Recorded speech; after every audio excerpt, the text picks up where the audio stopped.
Iran, America, and Israel, what's the real reason behind their fight? There are 57 Islamic countries in the world, so why is it that America and Israel have focused only on Iran? To truly understand the conflict between Iran and the US, we need to go back all the way to World War II. We shall never surrender. During World War II, every country basically had two choices. Either support the British Empire or stand with Hitler. Most countries backed the British Empire, but at that time, the Shah of Iran sided with the British Empire. They teamed up with Hitler, and after that, Iran and Germany became really close friends. The British Empire didn't like this at all. So, Britain started attacking Iran from all sides and quickly began conquering the entire country. Seeing this, the Shah of Iran surrendered to the British Empire within a few days and begged them to save his throne. The British agreed, but on one condition: he had to step down, and his 22-year-old son would become the new Shah of Iran. This happened because his son, Reza Shah Pahlavi, was a loyal puppet of the British Empire.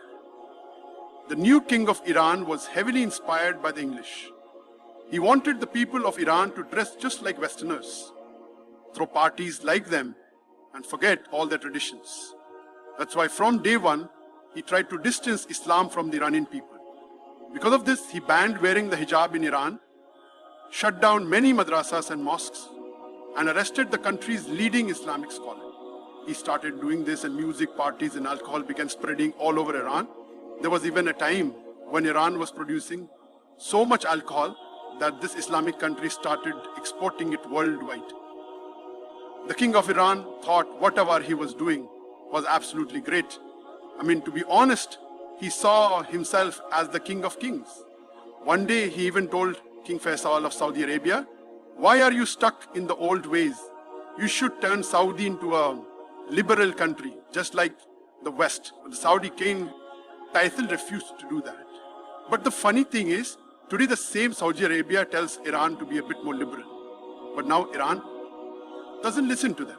After all, the Shah of Iran tried so hard to push Iran away from Islam that all the major Islamic scholars in Iran started opposing him. After that, these scholars began giving speeches against the Shah in mosques and madrasas. The biggest scholar among them was Ayatollah Khomeini. Khomeini and his followers started urging the people of Iran to rebel against the Shah. Oh, they were waiting for it. Eventually, Khomeini